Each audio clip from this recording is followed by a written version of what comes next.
Problem is g of x equals 4x to the fourth minus 9x cubed minus x squared minus 18x minus 18, given x minus 3 and 4x plus 3 are factors. So I'm going to start with finding the end behavior, and to do this I'm going to look at the first term. The leading coefficient is 4, which is a positive number, and the degree is also 4, which is even.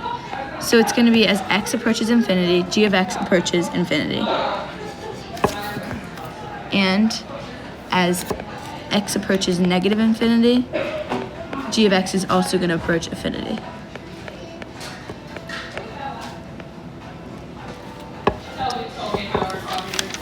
Now for the fully factored form, I'm going to start with my problem and take out the first factor that I'm given, which is x minus 3, and I'm going to use synthetic division to do this. So I put 3 on the outside and all the leading coefficients on the inside, and then I bring it down and multiply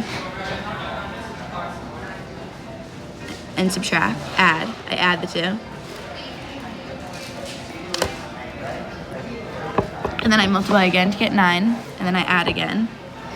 And multiply again. 3 times 8, 24, and I add. And multiply again. And I have a degree of remainder of 0, which I should have since that was a given factor.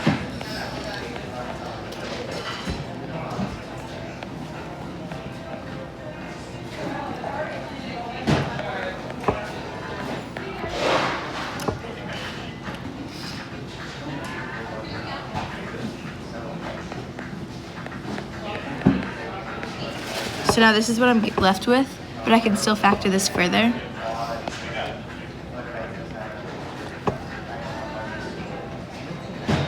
So I can factor this further by factoring my grouping.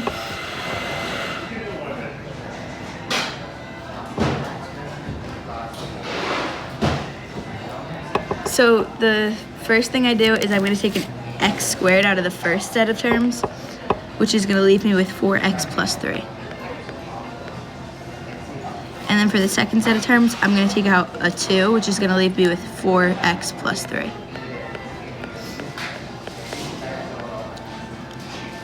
And then this is going to give me x squared plus 2 times 4x plus 3. And then I'm going to substitute that in for my equation so I can put the rest, the other factor. It's going to be x minus 3 times x squared plus 2 times 4x plus 3. And now I'm going to find the zeros. So the first one is easy because my factor is x minus 3, so the 0 is just going to be x equals 3. The next one I'm going to do 4x plus 3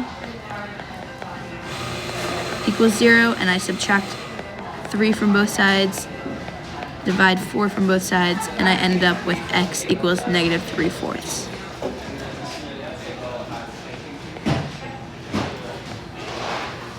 And the last one is going to be x squared plus 2 equals 0. To do this one, I'm going to subtract 2 from both sides and take the square root of both sides. And I end up with x equals plus or minus I squared. I rad 2.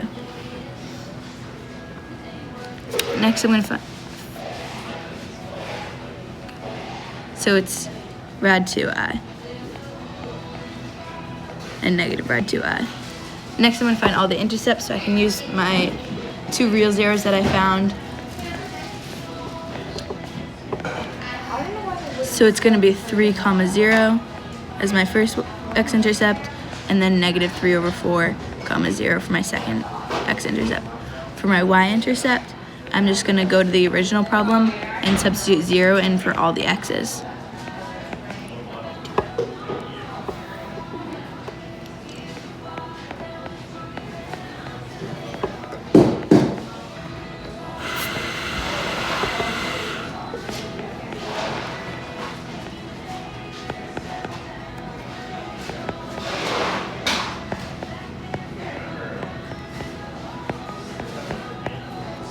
So that gives me negative 18 in the end. So my x-intercept is going to be 0, negative 0, comma, negative 18. Now for the domain and range. My domain is x is the element of negative infinity to infinity. And I know this because all polynomials are all real numbers.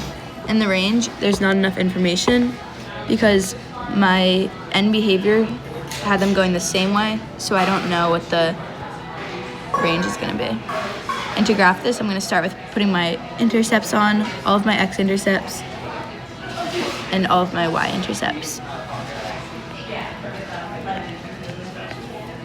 So I have 3, negative 3/4 as my x-intercepts, and I have negative 18 as my y-intercept.